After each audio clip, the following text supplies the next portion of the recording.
Hello and welcome to Whistler, British Columbia, the Viessmann Luge World Cup Tour. We are at the third stop, final stop before the holiday break. And wow, have we already had an exciting race weekend. Men's and women's singles completed yesterday, and we are here for the doubles premier event of the day. I'm Bree Schaff, incredibly pleased to be joined today by not just one, but two co-commentators. I've got Duncan Kennedy, coach of the Romanian team, as well as Raluca Stramaturaro, three-time Olympian, shooting for a fourth with Duncan by your side. Welcome. Oh, this is great, Bree. Thank you very much. It's really good to be here watching some luge action. It's been so exciting this weekend. Let's have a look at the track. This is the fastest track in the world. There's a lot of drop to it, but it's very slow up top, which means there's a little combination of being technical and smooth and quiet in the top sections, but then being ready for those high speeds in the bottom, ready for the hard steers, and good position is important here. These are some of the upper sweeping corners I was talking about. Very important to be gentle and quiet on the sled. Coming through 9, 10, double left combination. This is setting up the high speed section through 11. Critical drives here, setting up 12. 13, the 50-50 corner, very difficult entrance there. Now it gets really high speed, very critical to hit the drives right in the right spot, coming through finish curve, a long straightaway up to the light. That's kind of rare on tour, so it's thrown a few people off. POV there by Tristan Walker, who we will see later today with Justin Smith, the hometown heroes. We've got to look at our start list. Most notably, first sled, Nash and Corliss. That is the first ever women's doubles team in a World Cup event. Very, very exciting today, and excited to watch those two as we go through the rest of our 23 sled roster. Keep an eye out for Americans Mazda and Turdeman, followed by Walker Smith, who are hoping to prove their worth on a home track. Well, Walker Smith are extremely fast on any track. They just have to put it together, and this is their best chance. Fortunate enough to have the insight of Tristan Walker yesterday, and it was great having him in the booth and trying to just squeeze some of the Canadian secrets out of him on air, but it didn't work as well as I had hoped. Well, you can try that with Raluca today. She Yes. might be willing to talk a little bit, yeah. No, I will not nothing about that, sorry. There we go, that's good. All right, the first sled, as mentioned before, a historic day here in Whistler, British Columbia. The Canadian team providing the first women's doubles team ever to compete on the FIL Luge World Cup Tour. We have Caitlin Nash and Natalie Corliss. Well, I'm sure, Raluca, you can speak to how excited you were the first time you raced a World Cup. You must be able to relate to this for sure. Yeah, for sure. I'm sure they are excited to do it. And it's the first competition for the World Cup, so I'm sure they are more than excited to do it, and they are doing a great job here. You can see that they have a lot of training here, so the run is really clean. Nice job here. Nash and Corliss will be contesting the women's event, a brand new event at the Youth Olympic Games this winter in St. Moritz, Switzerland. Ooh, hanging in there through the finish, and the time to beat, setting the pace. Nash and Corliss, 39.691. Really solid run from those two. As Raluca said, a lot of runs here. That pays off for sure, but it doesn't mean it's easy. They did a really nice job with that. The pair are just 16 years old each, youngest competitors and only female competitors in the field. Wow, what a future, huh? I saw them earlier this morning standing by the track looking a little lost, and I said, can I give you guys a ride somewhere? And then I realized that was that person not knowing that the athletes were, no, they're doing their track walk. Good solid start, synced up on the paddles. Through 13, very difficult corner. They handled it really, really well. That was a nice ride for them. Good first run, huh? Yeah. These two were about 0.7 of a second behind the pace set in Nations Cup, of course, at a bit of a disadvantage with size, weight, and start. On to the first men's sled of the doubles competition, Filip Vejulek and Zdenek Pekny. Yeah, they are the new from the World Cup now. They are doing this the first season that they are doing the whole season with the seniors. So I think they have a lot of things to do to improve. So they are doing a good job. just barely older than the female Canadian duo. Pekni at 18 years old, Vejlek at 21. And Raluca, please feel free to correct my pronunciation. I maybe should have you be pronouncing and introducing the Eastern European names here. Yeah, I think it'll be easier for me to say it. Sitting up a little bit. Now, just like singles, you want to see the athletes laid back and stretched out on the sled. It's very important for doubles because their center of gravity is so high, especially in these lower sections right there. Curve 13, almost catching them out, but you really have to fight that urge to sit up and stay laid back on the sled. Yeah, they are young, so they have a lot to improve, but still they did a good job, a good saving, so I'm hoping for a better second run for Great them. save from the young team from the Czech Republic, and that puts them in the lead by only a tenth of a second over the Canadian women. Surprising there. Right here, a little too, just steering away from that entrance on 13 to put him in late. We saw that in the men's race. Yeah, a lot of that. It's a very difficult part of the track, but as Raluca pointed out, these guys did a really good job saving it and sticking with it.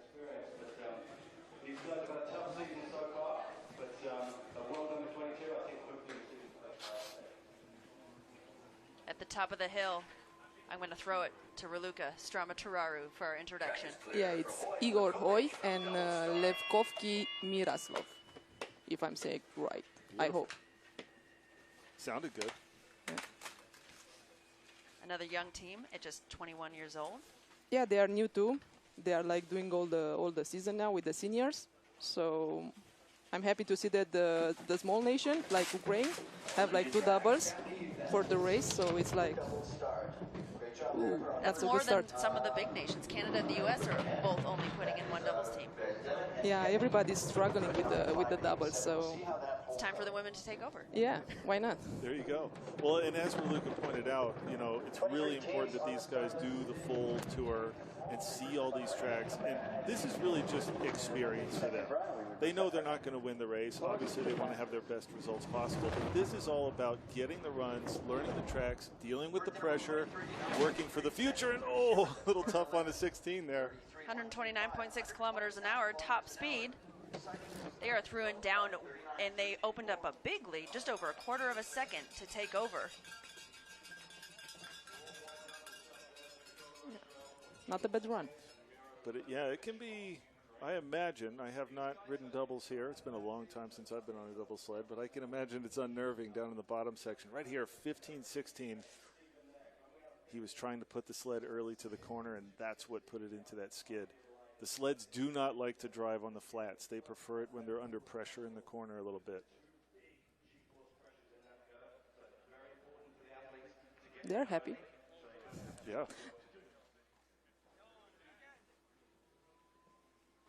So a lot of kids on the track. Decent crowd on hand today. We finally have some clear weather this week. The skies have semi-opened up. At least we're not getting that wet snow from all the training earlier on. What will help a consistent race today as we go back to the top for Austria's. No. Oh, sorry. Number 4. Another Ukrainian team. Yeah. Statskiv with Lizetsky, I think. Statskiv, Lizetsky. Now notice watch the hands of the athletes. They've got spikes on their fingertips, as do the singles, but pay attention to the doubles, how they have to be synced up with their paddles. It's so important. They have one opportunity to accelerate the sled out of the handles, and then right there, they have to be synced up with the paddles. A little bit off on that one. They had to make a correction. It's going to cost a little bit of time. Yeah, you need to be on the left on the start to have like the perfect start. They was like a little bit off on the line, but good correction there. Which I imagine can be that much easier when you've got somebody else paddling. It doubles your chances of making an error like that. Yeah, I think it's easier for them to do the correction at the start. And we already saw issues yesterday in the women's field. Yeah. Unfortunately, Summer Bircher did crash going into corner 7 there. It was a tough race. Your new leaders by nearly a quarter of a second. Sakiv and Lizetsky take over. Yeah, good run for these guys. Even with the start problem, they managed to do really well. And certainly the more experienced of the 2 teams, and that showed for sure in that run. Pretty nice position. Coming into 11. Very, very important to get those drives. You see the sled rise up just a little bit, which is okay. A little bit late into 12, but like I said, he corrected it very well. Raluca, are the steering points the same key spots the same for women's and doubles, or are there some other larger issues that the doubles have to watch out for? I think they are the same. I don't know how the doubles do the driving, but I think if the start will be the same, I think the driving is like the same. Now it's time for the Austrian team. At the top of the hill, Armin Frauscher and Yannick Müller. Yeah, this is a new double that the Austrian made it for this season. Actually, the both are from the singles, so they didn't catch the spot for the singles, so it's easier to go with the doubles. So they are doing like a good job first season with the World Cup. So well, that and Raluca, that speaks to the depth and the talent of the Austrian program. The fact that they have so many talented men stacked in there, they can afford to have these guys hop over onto the doubles and give it a try. I mean, that speaks very highly of the Austrian program. Yeah, for sure. Look at that position. Feet high, toes pointed, laid back, really beautiful on the sled. Nice trip. Really beautiful through 13, 14. Nice run from these guys. This could be 4/10 up. But a little skid there. Almost. Müller and Frauscher hanging on to the finish to pull ahead by nearly 4/10 of a second. And of course, we're going to see these margins tighten up quite a bit the further we get up to the top of the order. 38.699 is the new time to beat. And that's something that we discussed a lot yesterday. It's surprising on this track. You would think because it's a shortened course now, because of the 2010 Winter Olympics, that these times would be a lot tighter. But in both the men's and the women's race, there was a bit more of a spread than we expected. On a few of them, but there were actually, I was actually surprised kind of the opposite way, how many were stacked in. Yes, but no. Yeah, well, no, there were some notable exceptions there, but there were also clusters, if you will, of people stacked in, which, as you said, speaks to the length of the course for sure. So we have the Slovakian now, Wawreczak with Smij, I think. Mate and Thomas. They are doing, this is not the first time what they are showing in the World Cup. They are doing like last year they do some races and then they were going with the juniors. They are like really strong in the start and they are looking like really, really good on the sled. Good powerful paddles, huh? Actually all the Slovakian like have the juniors, even the girls and the guy, the brothers. They're like improving a lot with the start and everything, and they are trying to do more. So it's nice to see the small nation. They are like improving everything and want to do better. Especially important on a shortened course where your downtimes are less than 40 seconds. Not too bad of a run. He looks a little apprehensive, sitting up a bit. Feet are a little bit wild. It doesn't seem like much, but those toes really have to stay pointed, especially with the high speeds here. Falling to second position, the Slovakian team is nearly a quarter of a second back from the leader, Müller, Frauscher. Yeah, it was not such a bad run. No, not bad at all. And, you know, even though the Austrian team that we saw before these guys, even though they're a newer team, the tech within the Austrians is considerably more than this country. So that definitely makes a difference. And coming from a smaller nation like Romania, how does that work for the tech on your team? Obviously, that takes a big investment. I assume, Duncan, you are in charge of technology for Romania. Yes, yeah, I've been working with them for a few years in an official capacity now, but working with Raluca and some of the other athletes for a few years now. So it's exciting to help them along with that. The track is clear for our lone Korean sled, Jinyoung Park and Dongkang. I like these guys. They generally have really good position on the sled. You know, they were sort of fast-tracked onto the scene, and I think they could have done with a little more with the basics as far as position and riding the sled, but they do a fantastic job really trying to look the best on the sled. And this is the most experienced, these are the most experienced Korean athletes, correct, aside from Eileen Frisch? They've been sliding the longest. Yeah, for the beginning, but he has like a different co-pilot now. After the Olympics, they changed it. So now they are working with another coach. So 1600s back. Not too bad of a run, but he's sitting up quite a bit through some of those lower corners. 130 kilometers an hour top speed. Park and Show are through and down, just over a quarter second behind Mueller-Frauscher. That's surprising to me. I thought that was a slightly better run than that indicated. But that opens up the door to the whole sled prep, track conditions, ice conditions, which we could talk all day about for sure. Coming out of 12, I'm sorry, that's down to 15, 16 now. A little late into 16, that cost them a bit of time for sure.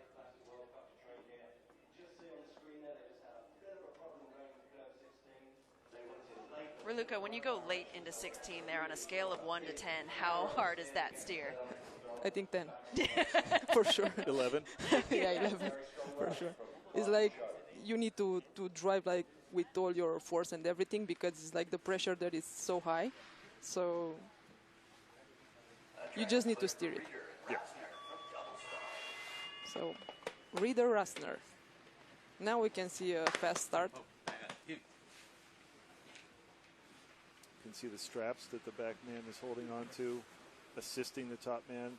Now what's important there is the top man hangs onto the handles properly because there's a lot of force going into it. Oh, look at those paddles. Beautiful start record. How about that? New start record. That is a 2.32. Reader Rasner. Raluca called that one. Your December 14th, 2019 start record holders. Wow. Okay. She told us to look out for it, and there it was. It's a great call by Raluca Stramaturaro. Beautiful 11-12. Come on. This is really, really nice. Ooh, a little high, a little long at 15. Losing time, just 700ths to work with. Reader Rasner through and down. Oh, down wow. to 1/100th of a second. Wow. Boy, a few more meters of track and they would have been in trouble. Yeah, they just lose a lot of time there. Yeah. That was shaping up to be a fantastic run. But the training was not so good for them. We were trained together with the Italians, so they struggle a little bit. So, but they have like 2 more. So we will see, like, I think for sure we will see like Reader and Kazenweider. They have like the good times in the training. So we can watch them. Maybe they will do a better time than these guys. Looking forward to the second heat. Not the star record, for the finish line. Yeah. Fiance of Chris Mazder looking on. 15 sleds remain at the top of the hill. USA's Chris Mazder and Jason Turdeman. Of course, Chris has been nursing injuries basically starting last season. But things have seemed to level out just a little bit. But he's had a lot of trouble with his shoulder and arms. But it's tough. He's trying to do both disciplines, and it's nearly impossible. It's very, very difficult to do both. Mazder and Turdeman are currently ranked 20th, largely due to a DNF, unfortunately, in Lake Placid. They had switched equipment, as I understand it, and were in great position and then crashed in the second heat of that race. Yeah, they've been working on developing a new sled for this season. They weren't quite sure they had the right setup for Lake Placid. They're very happy with the new sled here in Whistler. But, you know, as you see from the start time, they're struggling up top, and it's very difficult to make up that time in the bottom. Beautiful 15-16, though. Very nice job. Chris finished 13th yesterday in the men's singles. Ooh, and your new leader, Mazder and Turdeman, by 300ths of a second, nearly 4. That's the reward for having a nice, smooth 15-16 right there. That was well done. And Chris was telling me yesterday on the finish dock he's got a busy day ahead. Of course, they're hoping to finish top 15 and get into that sprint cup, in which case Chris will have 2 heats again. So 4 runs today. Yep. That's going to be tough on his body for sure. Have there been any protests for the amount of training then that gives Chris? Is there any issues there? No, because he's not getting any more runs than anyone else. What it does do is it puts him in double sessions during the training week, which makes it very difficult on him and the coaching staff. So, hey, shh. Don't upset people. All right? Hope they do really well. The super secret plan of the Americans is to beat Canada, who are up next at the top of the hill. Your hometown doubles sled, Canadians Tristan Walker and Justin Smith.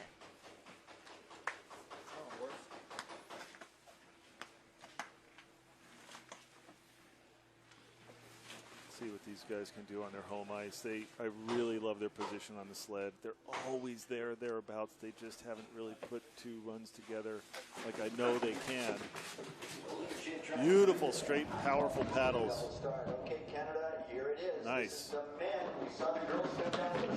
2018 silver medalists from the team event are currently in the lead over Americans as their tournament. Nice and quiet and calm. The top man's wrapped around the bottom man with his shoulders a little bit. They look very compact. A little early to 12. I think that's going to be fine. Beautiful job through 13-14.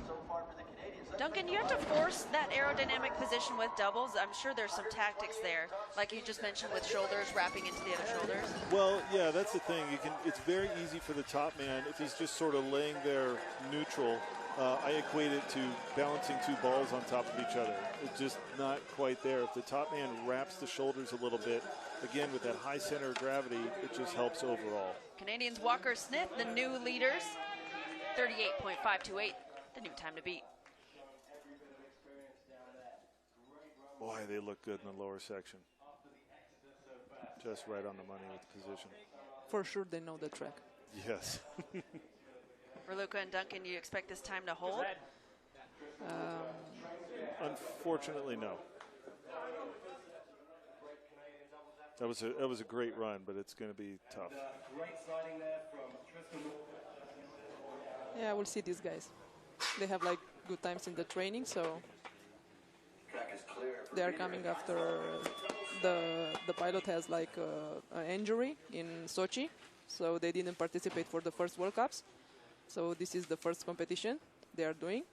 So they are doing like a good job with the trainings. We'll see the race. Yeah, about to find out. Pulling off the handles, Emmanuel Reeder and Simone Keinswaldner. Wow, look at our Canadian doubles today. Girls did a great job here. Of course, the Italians have a long history of talented doubles teams going way back. So I would imagine that puts a little bit of pressure on these teams that they need to uphold the Italian name in doubles for sure. Yeah, we were talking about the Austrians. Reeder is also a single man sliding, so yep. He just chose double, and he's doing like a good job. Sitting up a little bit in the bottom, not quite used to being on that upper seat just yet. That rich history includes Kurt Brugger, the 94 Olympic gold medalist and coach of the Italian team. Doing a great job with the Italian team. Their depth has improved a lot over the last several years.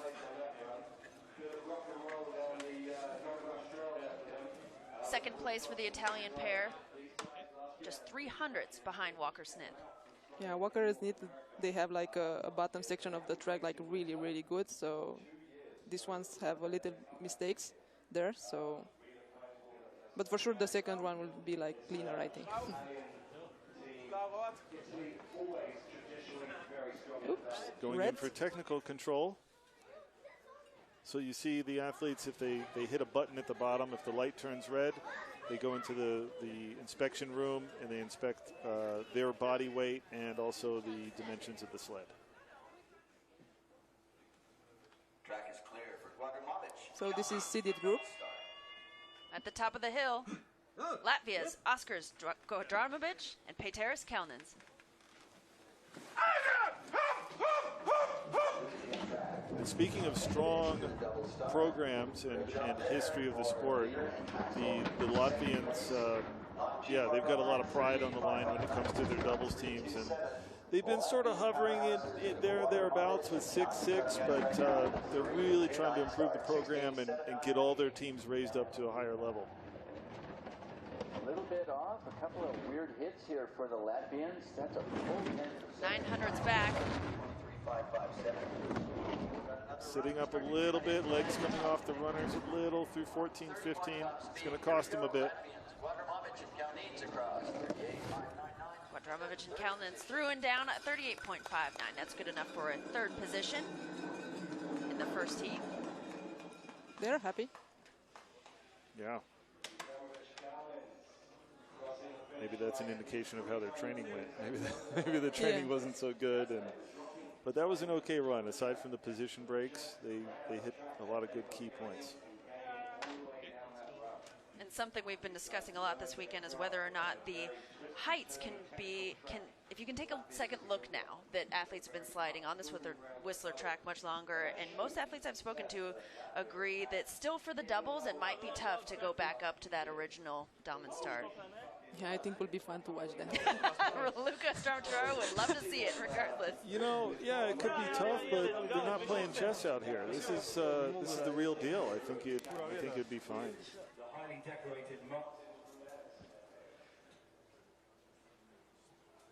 Our second team from Latvia of the day, Kristins Putins and Pateris Marcinkevich.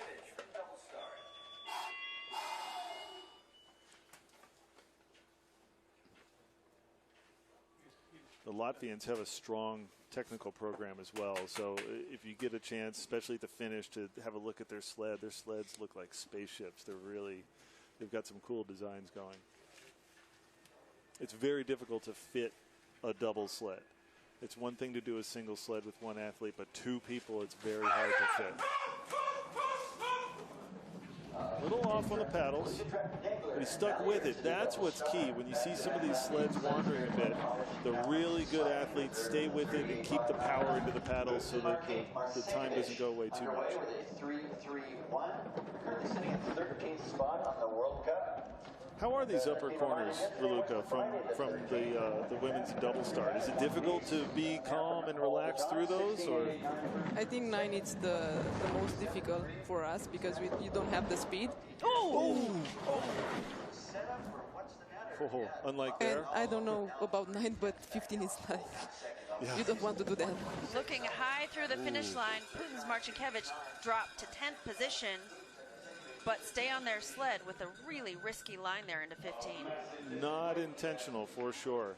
What I noticed with doubles training this week, Bree, was that a lot of the double sleds sort of felt the need between 14, 15 to make corrections and get the nose pointed a certain way right here. And what happens is a lot of them were going into a little bit of a skid heading into 15, and that time their steels caught and got them up to the top. If you steer too soon and the ice is too smooth, then you're essentially skiing up that corner. Yeah, you know, unless the sled is under pressure in the corner, steering it, you risk breaking the sled away a little bit, and then as soon as it touches the curve and gets under pressure, it'll grab. Just like when you're driving a car on ice, if you steer that wheel too fast and you break into a skid, you go straight anyway, and straight to the lip for the Latvian team. 10 sleds remain here in the first heat of men's doubles in Whistler, British Columbia. At the top of the hill, the young Italian pair of Ivan Nagler and Fabian Malia. You can relate to that sled color almost, huh? Yeah. Purple in the shell. Nice color. And a really good start for them. They already have like Olympic participation, so they are not like the younger here. They were to Pyeongchang. A little more experience. Yeah. They had a great season that Olympic year. Yeah, they took off Oberstdorf, so that's big.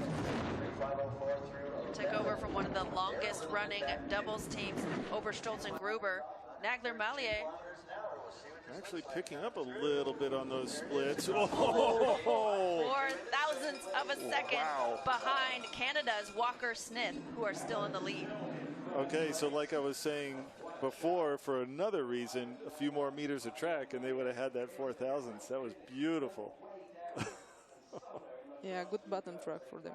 Yeah, and the I was position, worried too. after that 11. The 11 wasn't that great, but he got it together really nicely, huh?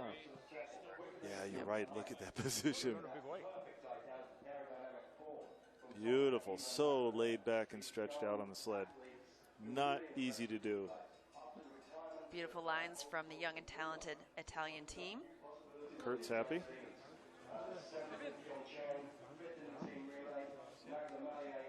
Ciao tutti. They were struggling a little bit with the training, so good job with the race. This is an interesting double to see it. They having like, if they have like the good runs, they will be like perfect times and everything. But if they are like Pavlichenko, you know, you take the risk or go home with the medal or just. So these guys might go all out, huh? Yeah. Fresh off the handles, Russia's Viessmann, Kashkin, and Konstantin Khrushchev. Now the doubles, you know, I was talking about those difficulties between curves 14, 15. The Russian doubles in particular were having a lot of trouble with that this week. So let's keep an eye on that. Coming through 11 now into the higher speed sections. Let's see if they can keep it together. Ooh, already a little early to 13. Not bad, much better than training. Look at that. Leading into finish corner by 0.06 of a second through and down. Wow. They opened that up to 700ths. Wow. Yeah. The Russian was like really fast this week. With all the team. Yeah. Women, men's double, so. That time could hold up for a little bit. 2 Russian victories yesterday in Yeah. men's and women's singles. It's too bad there's not a team event for them here. Yeah. Will be next year. Right? At the Yeah. 50th FIL Luge World Championships. This is the dress rehearsal, in fact, for next year's Worlds in Whistler, BC. Yeah, I didn't like his 13, but he stuck with it. Beautiful calm correction. That's what it's all about. You're not always going to have the perfect runs. If you can get yourself out of trouble quickly and efficiently, that's what makes the difference sometimes.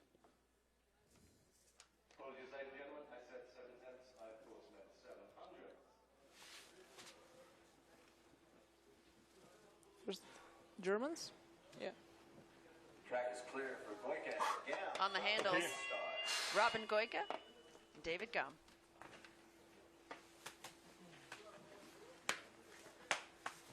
Now, these guys have been struggling a bit this season, haven't they? From what I've seen, from the little bit of training I've seen, they really haven't been in touch with the first 2 teams. Indeed, From until Germany. Lake Placid, they did finish 4th in the main race there, but 7th in the sprint. Yeah, I mean, let's face it, they're ultra high expectations anywhere on the German team, especially for doubles with where their program is right now. So even though I'm talking about them not really being able to keep pace with their 2 teammates' sleds, they're still doing quite well. They're still 7th overall in the rankings. Nice 11. Beautiful 12-13. This is a nice run. Goika Gum could be your new leader. I think so. That was right on. I didn't see anything wrong with that 15-16. Oh, and they lose time down in Thunderbird. Just 0.07 of a second separates Goika Gum from Kashkin and Khrushchev. These are those margins up near the top I was talking about. They're going to get really tight. Goika, I think, was indicating that they were a bit skiddy there. They need to be happy with that run for sure. Heute war's glatt. So it was slippery. Hast du die 9 gesehen? Oh, it sounds like he had trouble in Did you 9. see quarter Yeah. 9? Yeah. Yeah. Raluca can relate to that a little bit. Yeah, 10 was a little bit too late, even for the double. So I think 9 was not so good. Raluca, what's tricky about 9 right now? It depends.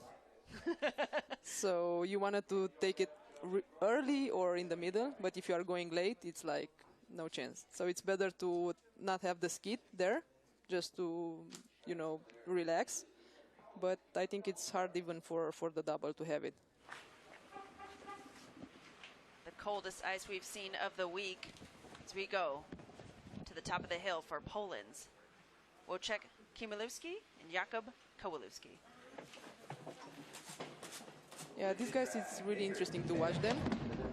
They have like in Innsbruck, they have like the first run was I think the run of their career because they was on the first after the first run. So we see what they can do here. They did have the lead in Innsbruck, and those little moments of promise are what keep nations going when you've been battling for this long. This duo has been sliding for 12 years each. Ooh, a little early to 13. Letting it get away from him a bit. Nice 15-16 though.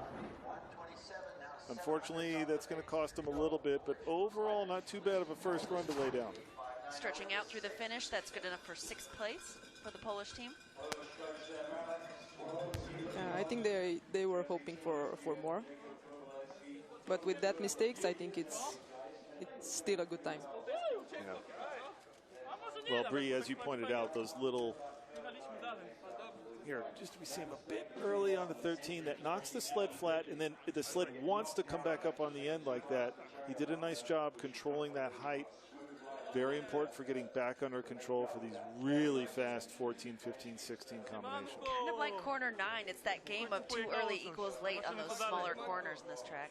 Yeah, and certainly much quicker into 13, smaller, much less room for error, I believe. The leaders, Goika Gam, look on as we go to Tony Egert and Sasha Benniken. Start record? Germany's top double sled and the current overall World Cup leader. And this will be a very fast run, no doubt.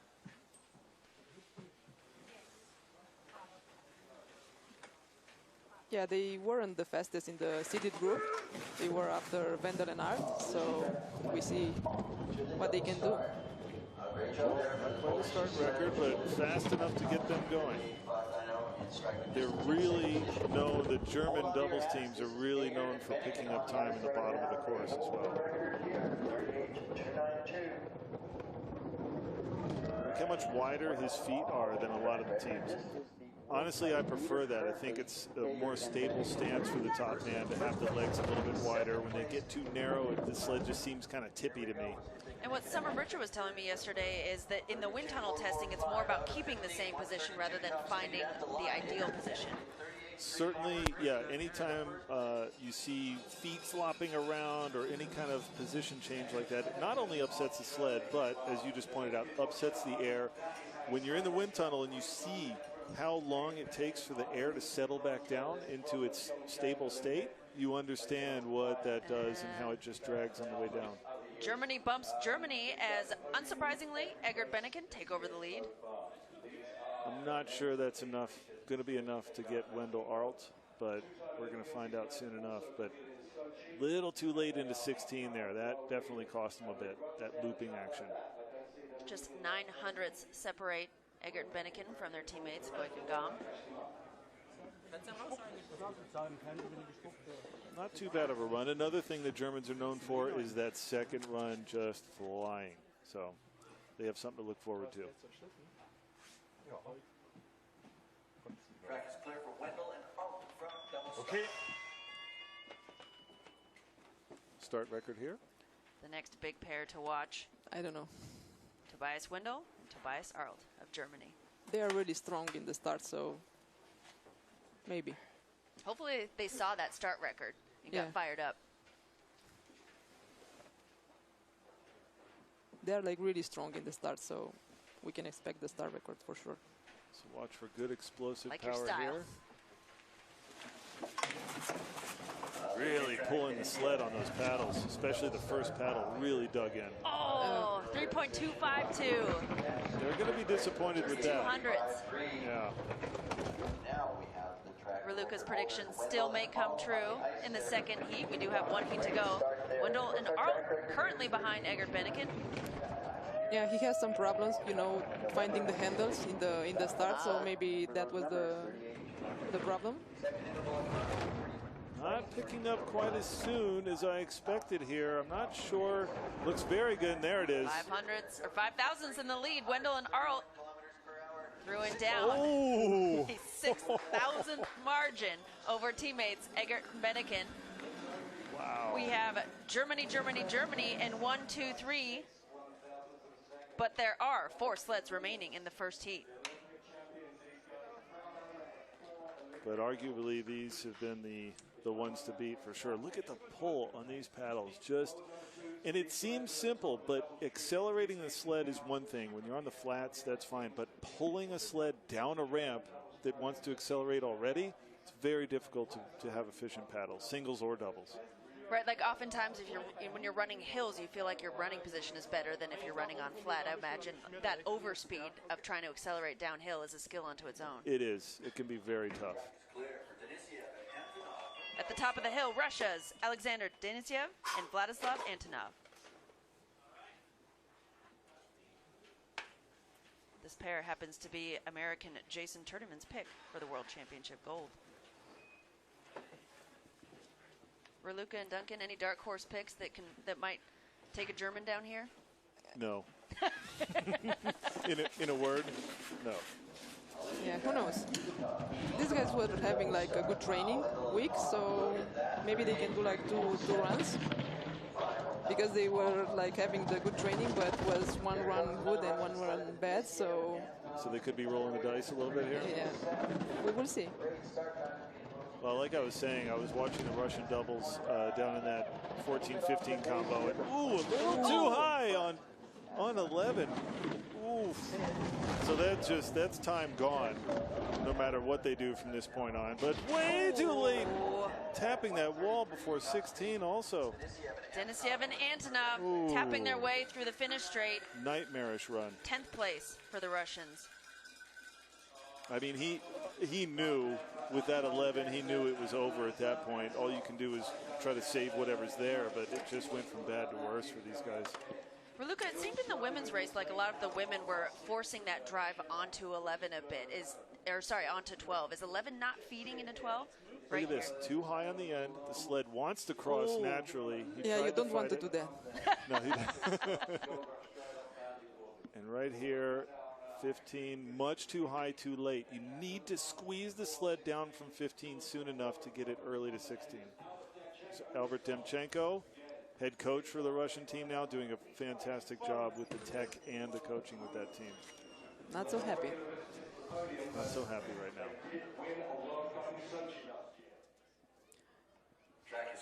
Just 3 sleds remain in the first heat of men's doubles. At the top of the hill, another Russian pair, and the last Russian pair, Vladislav Yuzikov, Nuri Prokhorov. Yeah, these guys are doing like a good job. It's like you can watch them, because the lines are like you are drawing something.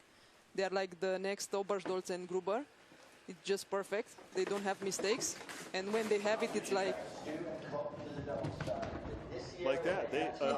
A less experienced team would have gone right into the wall there for sure on the start. Well managed by the Russian team that is currently ranked 5th overall. Their best finishes so far, 4th place in Innsbruck and a 4th place in the late class sprint. They've got some big time to make up here. That 700s is a big margin on this short track. Much cleaner than their teammates. Good through the Gold Rush Trail, still 800s back. Oh, little trouble between that 14-15 combo. Very strange, all through training, everything. Ooh. 5th place. That's for a tough one. Prokhorov. Yeah, just it's 5th place, which that's all right, but that's a big margin for doubles. They're roughly 700ths behind their teammates Kashkin and Kozhinov. Look at this on the start. Paddled it away from the wall. It almost skidded, but only an experienced team can do that. And here we see 14-15. Out of here, they've been correcting in that little straightaway right there. It's skidding the sled up onto 15. Too high, too long, too late to 16. And I talk about this like it's, they should fix it. But the speeds are incredibly high. These sleds are very sensitive. It is a lot more difficult than what I'm making it sound like. And it's one thing to adapt on your own, but it's entirely another to have a higher center of gravity and adapt with a partner. Oh, absolutely. I mean, the trust they have to have in their partners huge. On the handles, our last Austrian sled of the day, Thomas Stoy and Lorenz Kohler.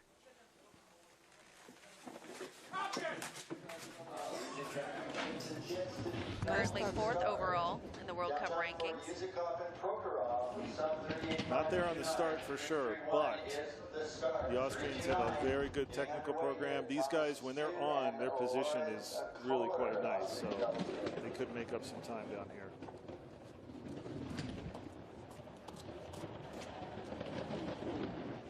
Very nice. Oh, they're losing a bit of time though.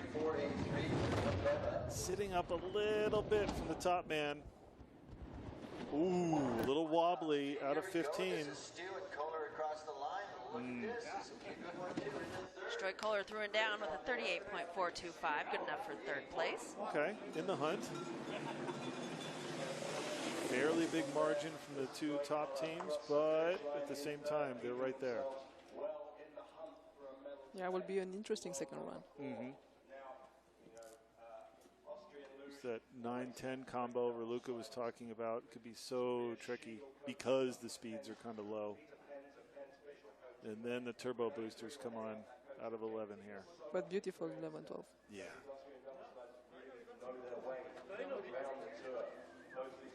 Yeah, they talk about 9.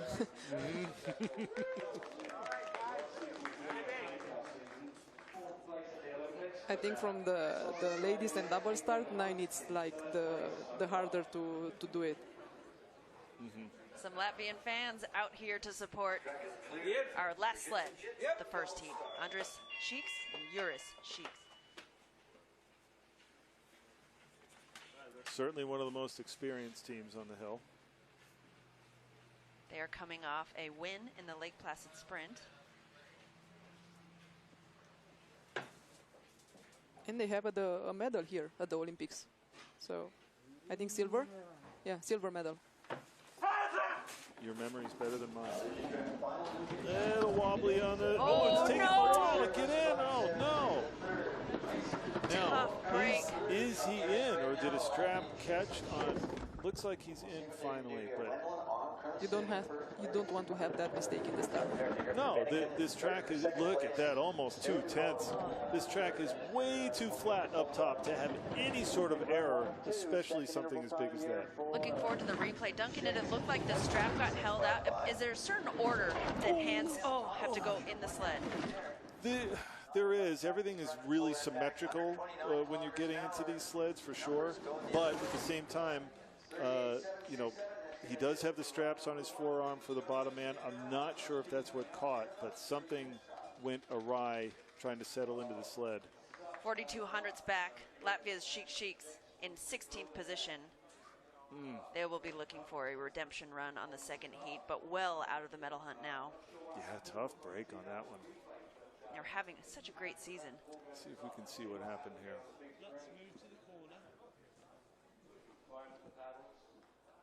Wow. Yeah, that right side, the strap was flying around a bit, so I'm not quite sure what happened, but how unfortunate.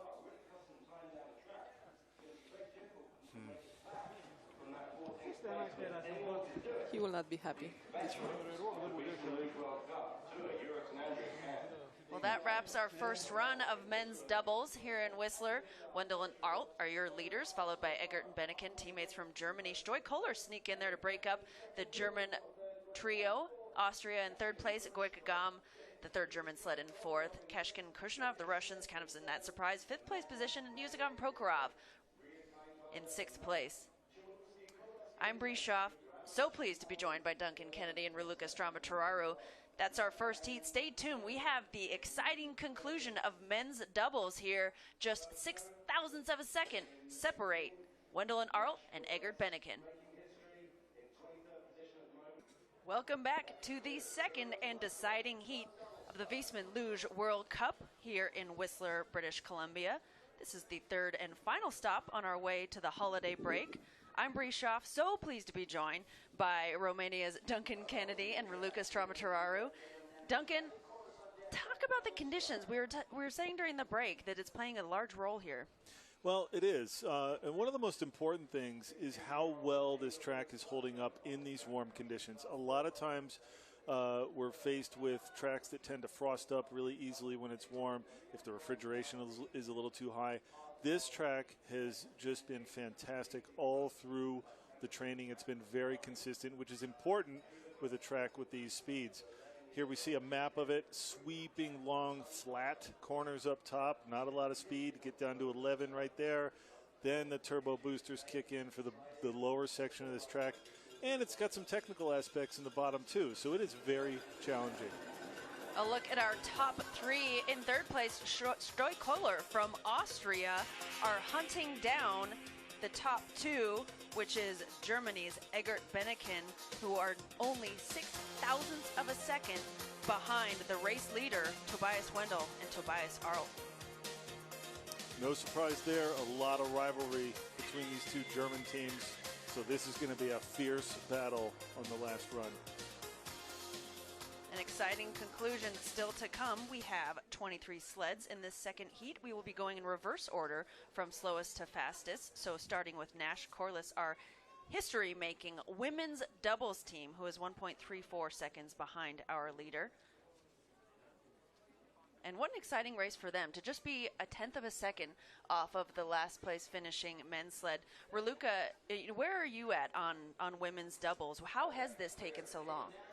I think it's a great start for the FIL with the doubles women. So I think will be like for them for sure it's like a huge step. So they are doing really good, and maybe we can see them for the others World Cups. Caitlin Nash and Natalie Corliss making their way on the second heat of the first ever women's entry to a World Cup doubles race.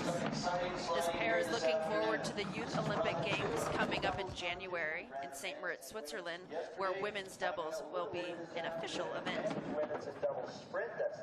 Yeah, they are doing like a good job. The start was like better than the first run. Nice line. You know what was impressive to me, Raluca, was, and you can relate to this, the fact that their first run was so clean. I mean, the nerves that they must have had sitting on the handles for that first run, they're doing a great job handling their first World Cup race.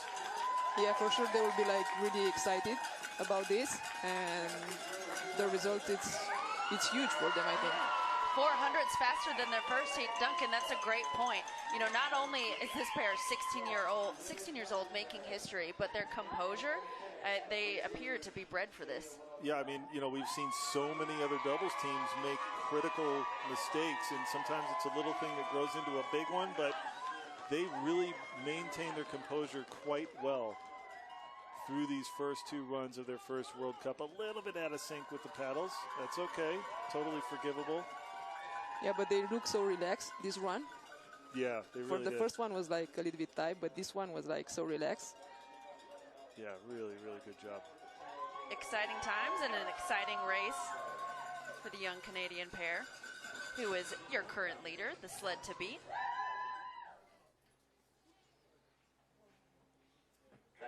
Just 1/10 ahead from the Czech Republic, Filip Vejilek and Zdeněk Pekný. Yeah, they didn't have like a good run for the first one, so maybe they will improve something for the second one, for sure.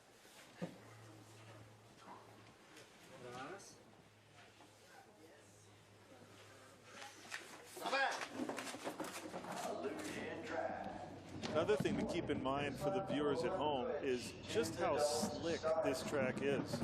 If you were to try to stand on this track with your shoes, you would just end up sliding right down the thing. So while it looks like the sleds are kind of locked onto rails part of the time, that's really not the case. And speaking of that, you have to strike a balance between how much grip you want and how much time you're going to lose with that extra grip. It's a very difficult balancing point. Something that the conditions it's been toying with athletes. We heard Chris Masters say on camera yesterday after the first run, like, well, that was a little bit too loose for the first heat. Going to tighten it up. Oh, a little bit of trouble, but pulling ahead by just over 0.4 of a second. The new leader, Filip Vejilek, Zdeněk Pekný of Czech Republic. Yeah, a better run for these guys. So I think they will be happy. They should be, for sure. Yeah. Duncan, what are you looking at when you, do you and Raluca discuss after a first run what you want to adjust on her sled as far as setup? And Raluca's smiling right now. Well, I mean, hot topic. The first question is, how was the grip? Was the grip level okay? Are you comfortable with that? Because you can always adjust that between runs, give a little more edge, take a little bit away.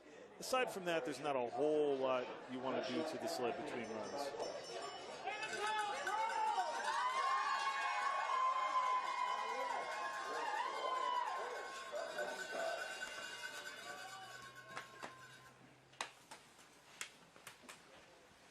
On the handles, from the Ukraine, Ihor Hoy and Miroslav Levkovich. Now, another thing you really can't quite tell at home, but the top man is sitting on a higher seat above the bottom driver, and he's also strapped in. Now, that's essential to maintain aerodynamic position and to make sure they're both, the bottom man is really the control of the sled. He feels the sled like a single slider. However, the top man has the contact with the legs of the Kufins like a single slider. So it is truly a shared responsibility, but that higher seat allows them to both be in proper position. Oh, and there's that skid onto 16. They've got nearly 3/10 to work with. Rough line out of finish curve. Losing just over 1,500ths in one corner. Hoy, Levkovich maintain their lead with a really rough Thunderbird. Oh, they're actually lucky the sled stayed in one piece with those hits. It's very easy to snap the front of the runner that you see sticking up there in front of the sled. Very easy to snap those off. Right here into 16, he was trying to get it early. There's just no time to do that there. You have to sort of take what you get. That put them into a loop. I thought they had it at this point. And then it looks like the pressure just pulled them back over to the short wall. Yeah, and then after the timing eye, you can see the red line there where the timing eye is. It's just adding insult to injury at this point. Oof. But it looks like they're okay.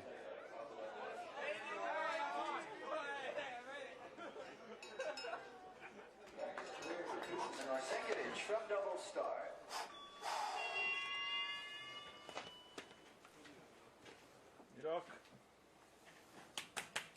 On the start, from Latvia, Kristins Putins and Imants Marcinkevich.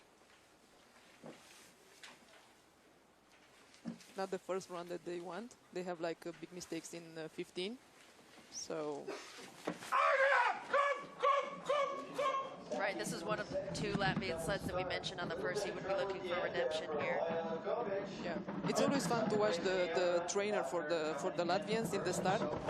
It's like it's easy for us to scare us. So I don't know if it's working for them, but I wonder if he comes from bobsled.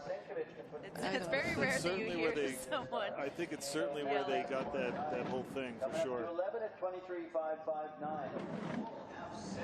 Now let's see if they can fix their errors from the first run. Looking very apprehensive up there, though, sitting up quite a bit. Hanging high in 15, but they've got just over a half of a second to work with.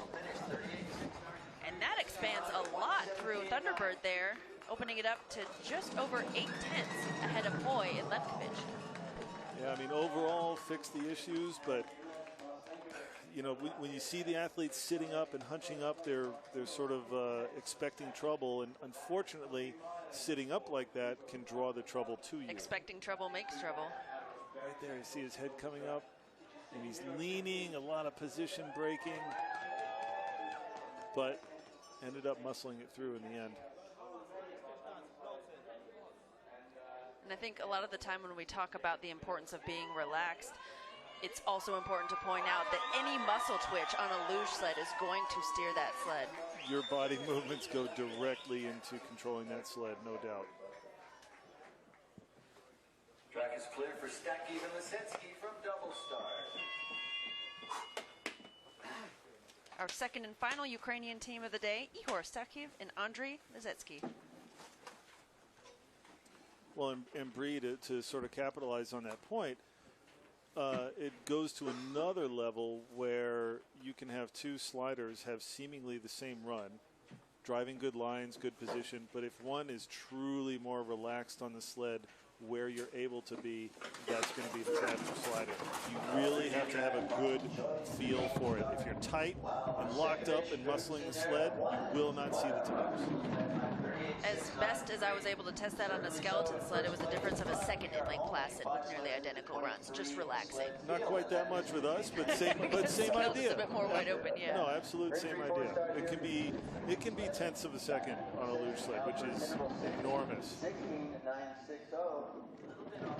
Looks sitting up a little bit, little looping at 11. He's got it back under control here. A little too high in 15. 2.9 at 133 kilometers an hour. Ukrainian team doubles. Stakskin and Lisitsky. Just over a quarter of a second back for Stakiv and Lisetsky. Ukrainian team drops behind the Latvians, but not unsurprisingly, as Putin's Marcinkevich definitely expected a better first run. Yeah, these guys were sort of hanging on in the bottom part of the track. Not really powerful paddles. But down here, ooh, that was very late into 15. Yeah, he did okay with the saving. Yes, very good job saving that. Executing that 11 on a scale of 1 to 10 steer, going into 16. Yeah. I think we'll be like 12. Back to the top for Korea's Jinyoung Park and Jungmin Cho.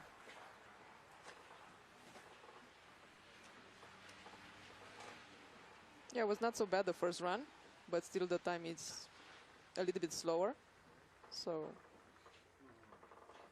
at that point, Duncan, as a coach, would you make some adjustments or just tell them to let it flow a bit more? Honestly, with their experience level, as Lucas said, they drove a really clean run. They looked pretty good on the sled. They may be down to a technical issue, or they don't have the strongest tech program at all. It could be a little bit of that. Could be how relaxed they are on the sled. But I would tell them just put it down again. 2 solid runs goes a long way for the confidence.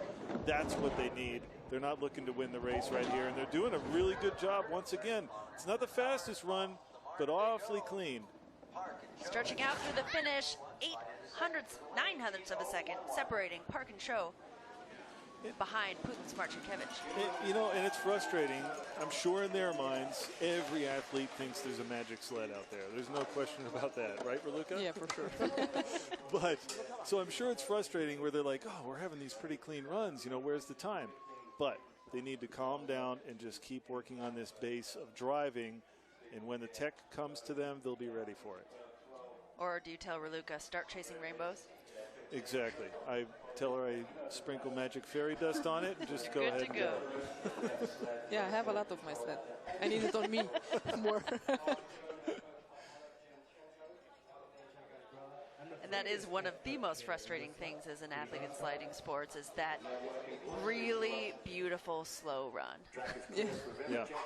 Well, and sometimes that can be the over control issue I was talking about. To the top for Slovakia's Thomas Vavrček and Maciej Zmij. Opposite. Yeah.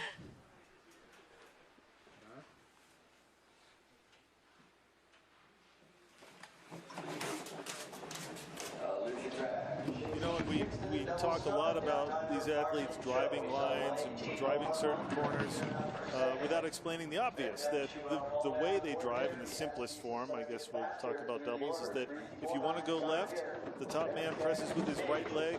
You can pull up on the left handle, that twists the sled slightly, and that's how they drive. Basically, same idea for singles. And think of it as everything in between the most gentle touch you can possibly imagine and steering as hard as you possibly can, and everything in between there.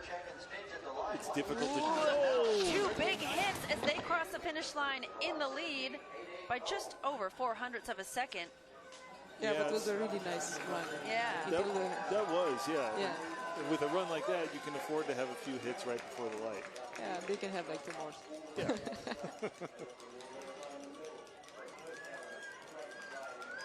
So then Duncan, for the bottom man, the cue there, so he's feeling the top man steer, and is that where he knows based on training to add a steer, or? Yeah, they know, he knows on just because of training where the drives are, what kind of input he needs to put in. It's very important for that bottom man when they're not driving to cue off the top man as far as the flow into corners and things. And again, he has more contact with the sled than the top man, so he really has to be relaxed.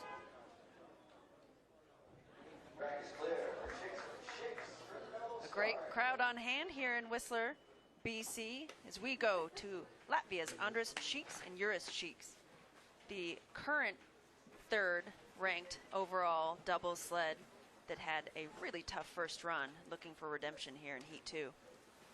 Really not where they expected to be going into this second run. So they're looking for some redemption, you know, just to show everybody what they can do.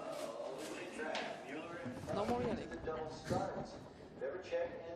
Latvia's really trying to get that yelling start to catch on, and no one seems interested except Bill Tavares. Yeah, it's really not. I think we'll leave that to bobsled. Raluca, when you're on the line, is that just because you've historically not had someone yelling there? Do you prefer silence on the line? I can hear nothing, so Too focused. they can yell. So. All right, Duncan, you should yell. Beautiful. I'm not a fan of it personally, but you know, it's up to the athletes. If they want it, then perfect. These guys are having a really nice run. 131.9 kilometers an hour. Šīks threw him down, widening that gap by nearly 0.6 of a second.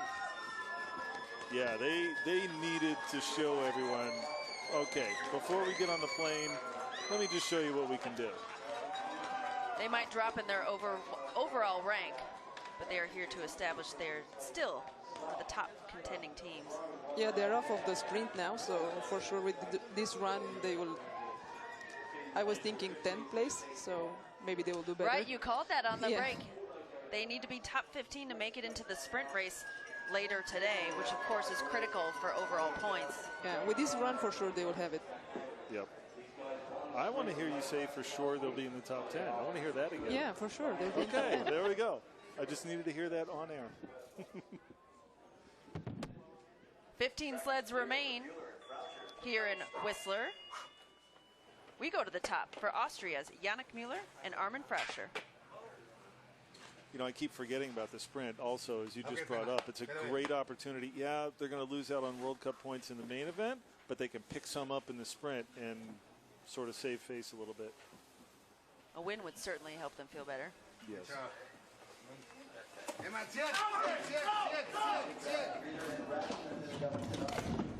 All right, well, there that was Shits and Shit. We saw them down to 117.283. First place there at number 20. Now look at the position on these guys. Again, I was pointing out, high feet. You don't want to see the feet down near the ice. Toes pointed. Top man wrapped around the bottom man. A little bit of it. That's okay. Already losing time, just 200ths ahead of Latvia. It's going to be a tall order for these guys. Beautiful run, but it is not enough to take over the Latvian duo. No. Second place for Müller-Frauscher. The Latvians are looking to move on this one. Top 10, I thought. Just like Raluca said. Yes. Still, that's only just over a 10th margin. Yeah, so they are having like a great competition here, so they should be happy with this one. It's getting there. Yeah. It's all experience. Roughly 0.2 ahead of the 10th place team is what they would need to climb to our guarantee from Raluca. Yeah. Yeah, and that run was nothing to sneeze at. That was a good, solid run. Jetzt oder die Folie aufreißen? Over the next 2 or 3 years. US 96 still in first place. Latvia's Šīks remain in the leader's box. Headed back to the top for Italy's Ludwig Rieder and Patrick Rassner. The stop record for the first run. Right? Yeah. Maybe they'll do it again. They might need to, because I'm sure the Germans are eyeing that start record. They're going to want it.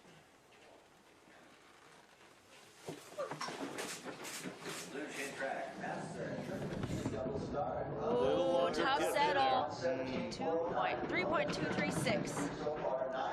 Almost. Not quite. Yeah. But at this point, fortunate to have gotten settled and down. 1, 2, 3. This is the Italian pairing of Reader and Rassner on it now. Beautiful 11. They have it like for the first run, but they have like some problems in 15, I think. So. Oops. They're just Just 500. They've got that height a little too long on 15. They are out second place for Italy's Rita Rassner behind Latvia. Yeah, it's Raluca nailed it. The six brothers are they're looking to move.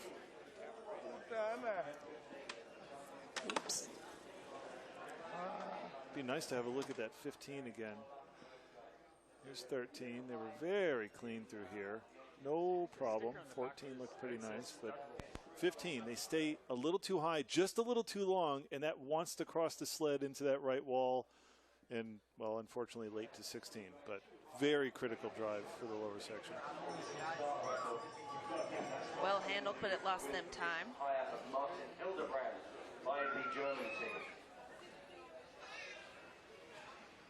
So, Mazda now. The top of the hill from the USA, Chris Master and Jason Turdeman.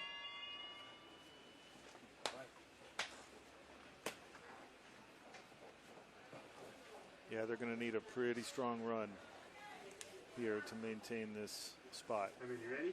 Do this. Here we go. And a stronger start. 1, 2.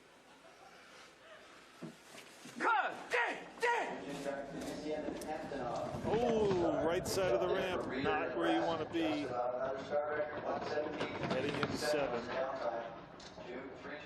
It's really better to be set up on that left side to get a clean cut into turn 7. It doesn't look like much, but that is going to cost them a little bit of time. Already losing their cushion ahead of Latvia. That's down to 0.005 of a second. Yeah, I'm afraid this one's going to go away on the next split. Not bad through 15-16, though. That was nice and clean. They could maintain. Wow. 33 thousandths of a second, your new leader, Chris Master and Jason Turdeman.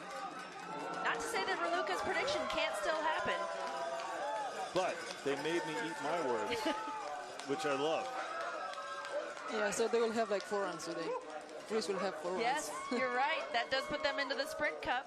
So now Chris Master finishes the doubles race and gets ready for 2 more heats in men's single sprint and double sprint. He will have the ice bags on later. You see him just on that settle, got moved to the right a bit. Stayed calm with it, though, and made a nice correction into 7. Chris has been treating an injury with extra sliding and extra events. Just how you want to treat an injury. Whatever happens to him. Chris. Thanks, guys. I would like your cap cat. Yeah. Man, yeah. I'm a terrible Houdini, man. This is not even locked. This is the carabiner, and I can't do it. Speaking of the straps, the top man being strapped in, he was having some trouble getting it unhooked there, which I guess is better than having trouble getting it hooked.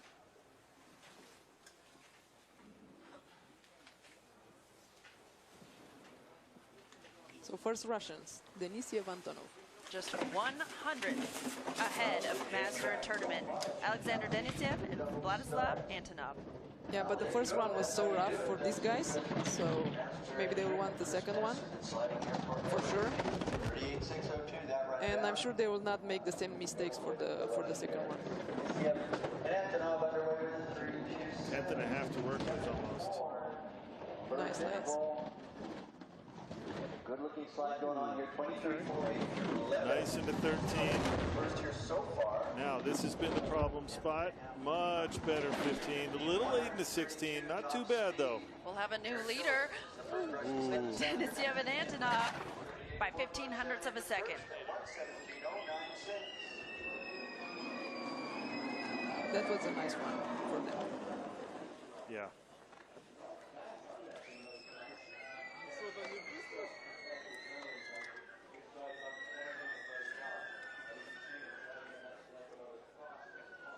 There's 14.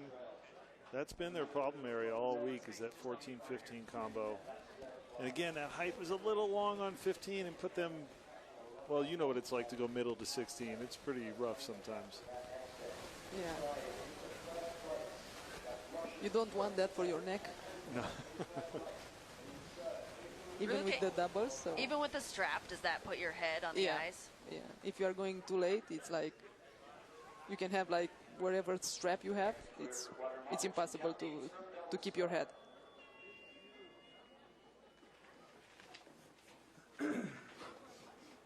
'11th after the first heat from Latvia, Oskars Guardamovic and Peteris Kalnins.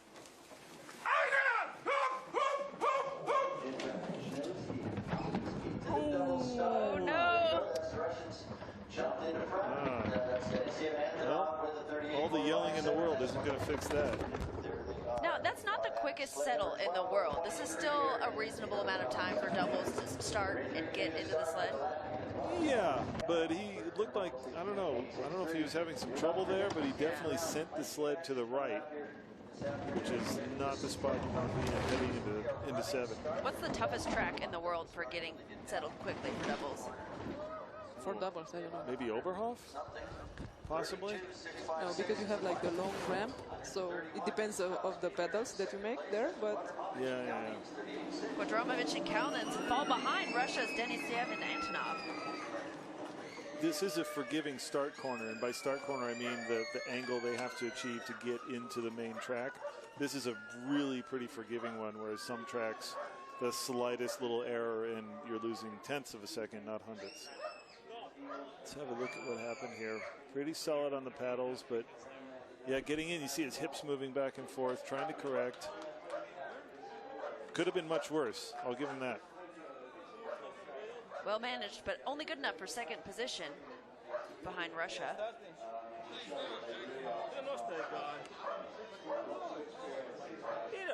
Just 10 sleds remain here on the Viessmann Luge World Cup in Whistler. They love the crowds here. They love sliding on the fastest track in the world. Track is clear for Chmielewski and Kalinowski from double start. Back to the top for Poland's Wojciech Chmielewski and Jakub Kowalewski.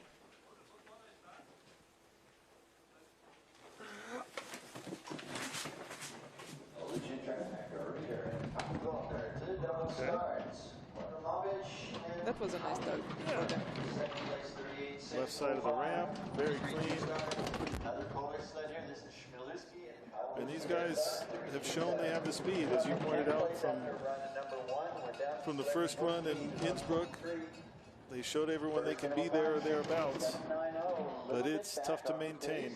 Looking for their breakout season, but falling behind Denisiev and Antonov. Yeah, and I'm surprised. This is a fairly clean run. That was perfect through 15-16. I'm not sure he expected that. But really, no speed. Back. No speed for the Polish team. They dropped down to 6th place. Now see, yeah, sometimes runs like that, certainly there are things maybe we didn't catch on the screen, but sometimes runs like that can make you scratch your head a bit. Let's have a look at 12. I'm sorry, that's 14, 15. But this, right on that left wall heading into 16, it doesn't get much better than that. Raluca, does 16 bump you away at all right now, or does that wipe allow you up onto the corner?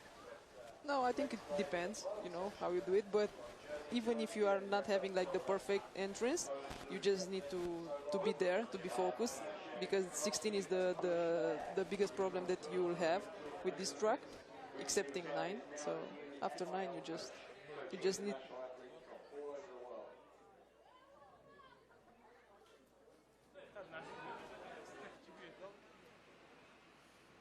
Track is clear for Langer and Kaiser from double start. From Italy, Emmanuel Rieder and Simone Keinswaldner. Luge track next.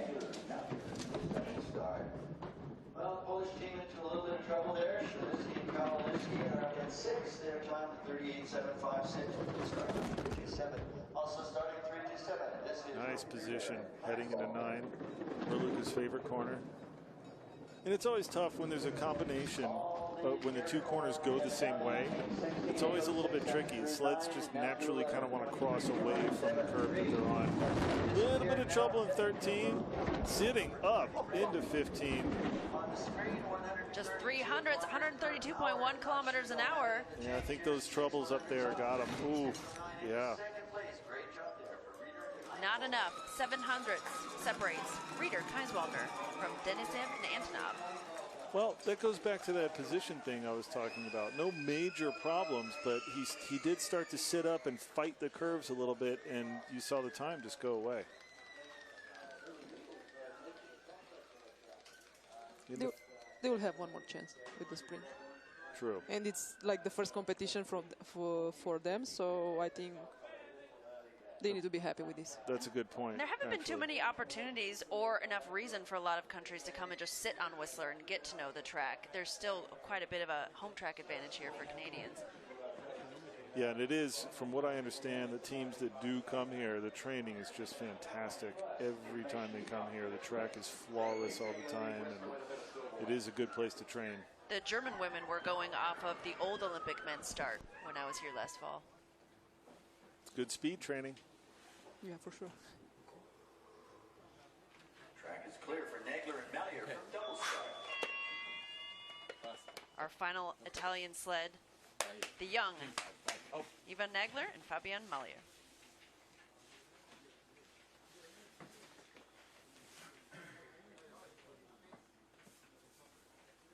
Let's look for a good, powerful start here. Tall athletes, so they've got the opportunity for, ooh, a little trouble on the settle. Right in front of their start coach, actually. You don't want to do that. You don't want to do that, no. Final 8, 9 sleds here to go. This is Italian sled Nagler. But they have the advantage for the first run, so maybe they will can maintain that. So Boy, they look really good, huh? yeah, It's a bit early on 12, and a bit early on 13. Oh, no! Oh. Nagler Mallier are over. Saw that developing on the entrance of 12. oh, they're okay. Probably just very disappointed, yeah.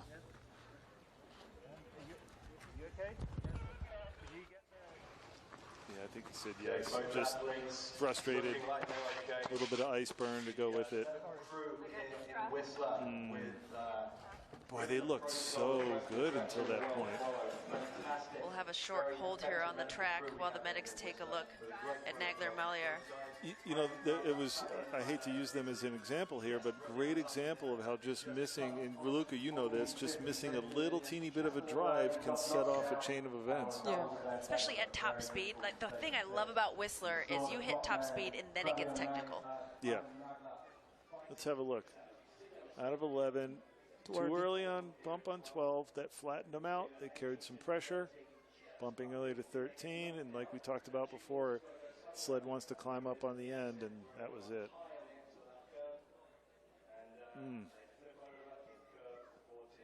And again, much easier said than done, you know. Yeah. But with the double, it's a little bit difficult because with the single sled, you can do like more. But with the double, you see when they are coming out for 13, they was moving a lot on the sled, so that was the reason that they were up on the 14. That's a good point. That high center of gravity makes it much more difficult to make the corrections. Fortunately, the athletes are walking away.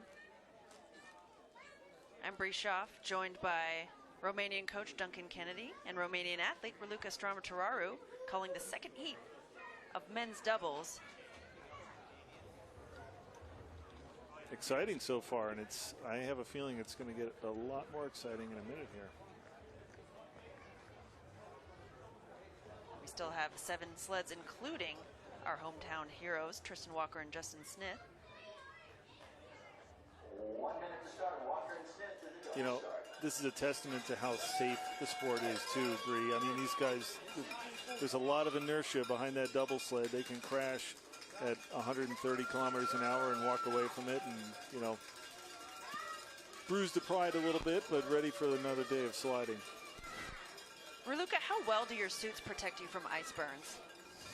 No protection. You can feel everything, so it's like you don't want to do that.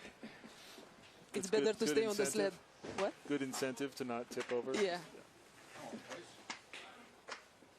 On the handles, from Canada, Tristan Walker and Justin Smith.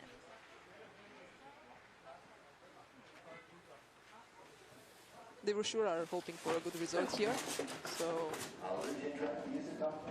Well, this is their chance to prove something, right? Yeah. Sport, isn't it? That's an angular failure. Just a little bit unstuck.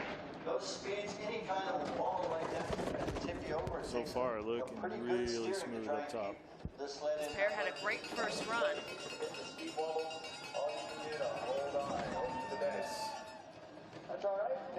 Beautiful 11. As Raluca pointed out on the first run, you can tell they've had a lot of runs here. Beautiful line into 16, but they're losing that lead just a 10th ahead of Denisev and Antonov. Ooh. And that shrinks to 600ths, but still enough for Walker Smith to take over the lead. But good, solid race from these guys. The speed wasn't really there, but really good, solid race.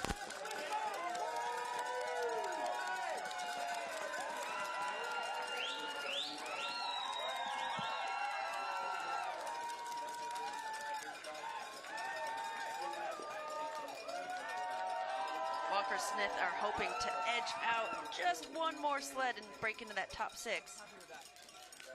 A little bit of a wobble out of 11, if I'm going to be really picky about it. But with these margins, you have to look at things with that critical eye. I think we just heard Tristan say, I'm happy with that. They should be. For sure. Solid 2 runs, yeah. It's a little unnerving. Currently in 6th place, Ooh. Vladislav Yuzhikov and Nuri Prokhorov from Russia.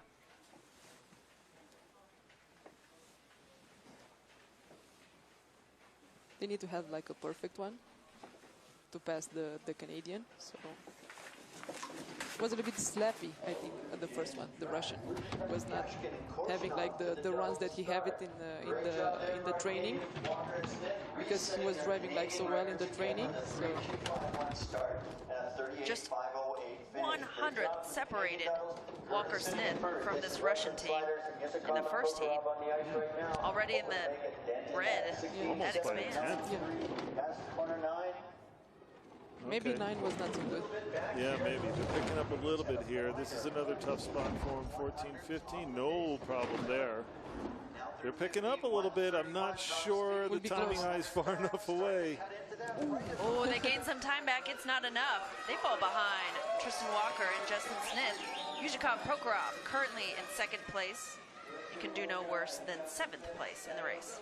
They looked a little baffled as to where the time went on that, but I have to agree with Raluca. I think something must have happened up around 8, 9, 10.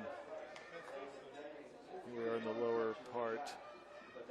This 15-16 combo is just fine.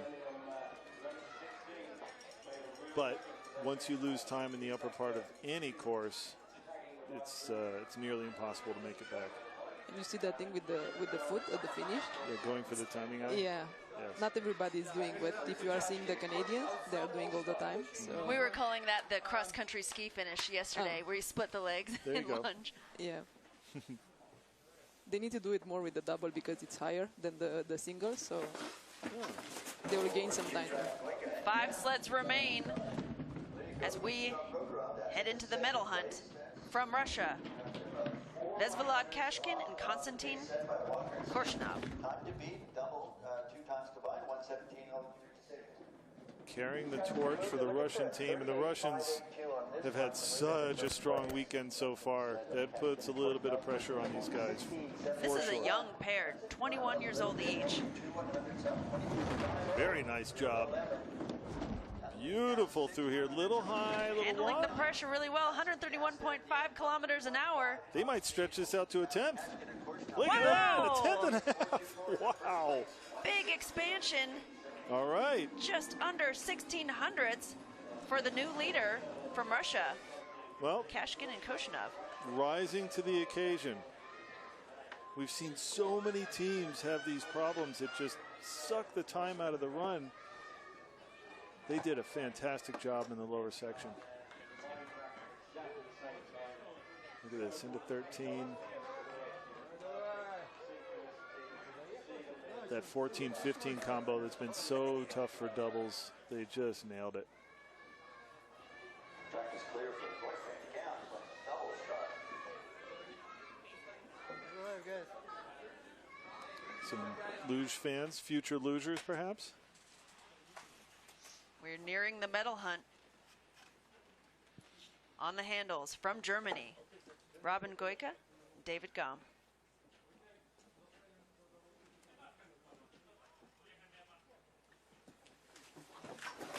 This pair is just 300ths out of a bronze medal. There you go. Not unexpected catch. Beautiful placement on the start ramp. 3-4, start. 3-2-8 start. Yeah, doubles. Yeah, that 9 didn't seem so good, did it? Taking over here. A little bit of skidding in there, which can catch up to him. A little bit wobbly on some of the exits. Only 60 minutes left in it. Will be close, for sure. Oh, really early on to 16. Only 1,000th? Oh, Yeah, and they're no. already behind. Goika Gaum will drop behind Wow. Russia. Kashkin and Koshinov pick up Wow. one position. One position closer to the medals. Oh, I mean, those little teeny things, it shows how close the racing is here. You have to be so perfect. Look at that, right here was the biggest skid of all. He was trying to put it to 16 and it just doesn't work that way. There's not enough time.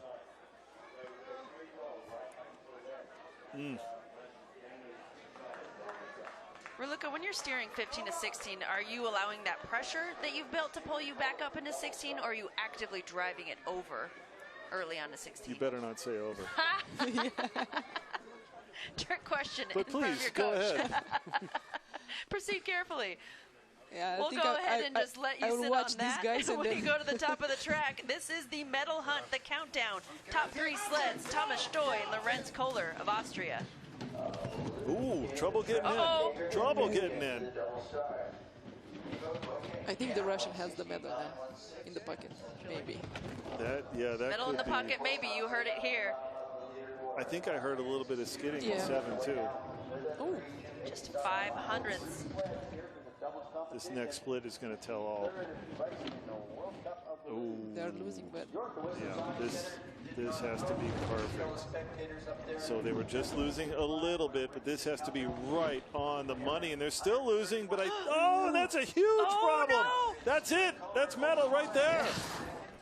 Oh, with a clean 16, they maybe could have managed that, and the timing eye could have come to them in time, but no chance with that 16. Down to the wire, just under 300ths takes the Austrian team out of the medal hunt for now. they were doing a good job with these mistakes in the start. Yeah. Now let's see. His right hand. He can't get the right hand in. Still trying to get it in. And that, oh, look at that. That upset the sled in 7, and we heard that little bit of skidding. And then this. Now they were okay into 16. First drive wasn't too bad, but it almost seemed like the timing of his drive was off a little bit, and that forced the second loop. And as predicted by my other co-host, Raluca Stramaturaro, that does put the Russians in at least a bronze medal position. Now we have the German rivalry. Yeah, they need to have like big mistakes to lose the medal. Off the handles, Tony Eggert and Sasha Benniken. Going after it on those paddles. Just 600ths separate them from Wendell and Arlt still to come. Haggard and Bannigan, no stretches to the leaders of 6 thousandths. Oh, it's 100. It's even yeah. better. Even better. Okay, this has to be pretty flawless. Nice 11-12, nice clean lines. They're right in the middle. Beautiful 15-16. Well controlled. They're opening up a lead. 0.2 of a second ahead. Your new leaders, Eggert Benniken, with a track record. 38.29. Wow, they were so clean down there. Beautiful run and a well-earned track record. Wow. Is that just 0.02 of a second that they earned that 1,000th of a second track record here? What a race.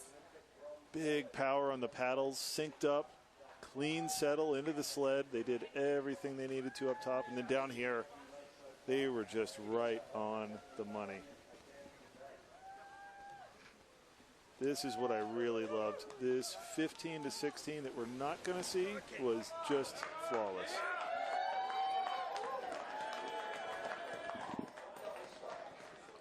This is the best conditions we've seen here all week.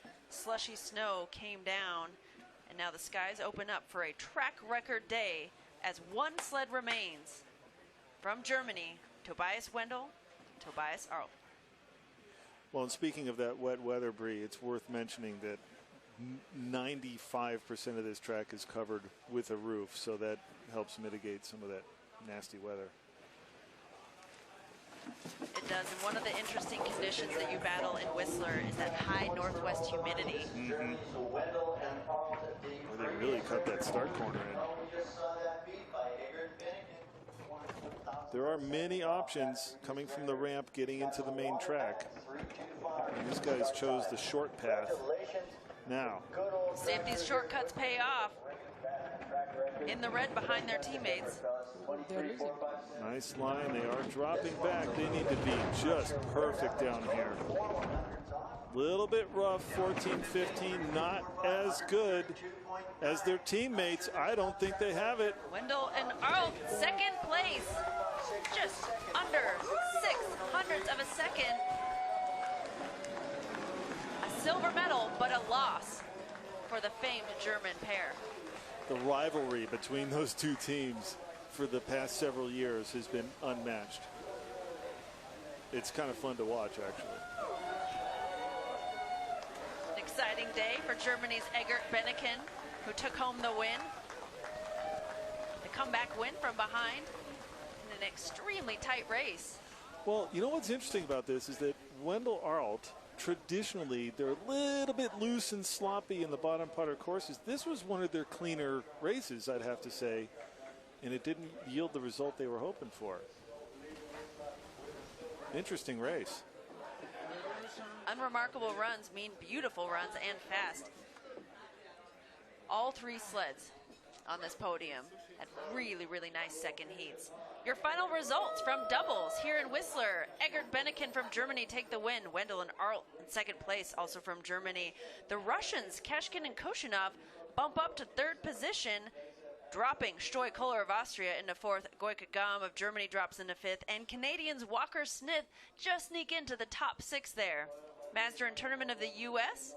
in 11th position. And the fantastic Latvian pair, Sheiks, unfortunately in 12th place. But they did earn that speed race later today, fortunately for them, to help them try and preserve their current, or what was their current, top three ranking.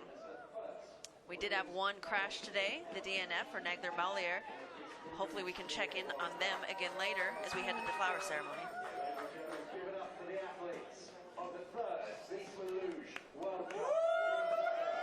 Well, exciting day of racing. It was really nice to see not only a track record, but we got a start record out of it.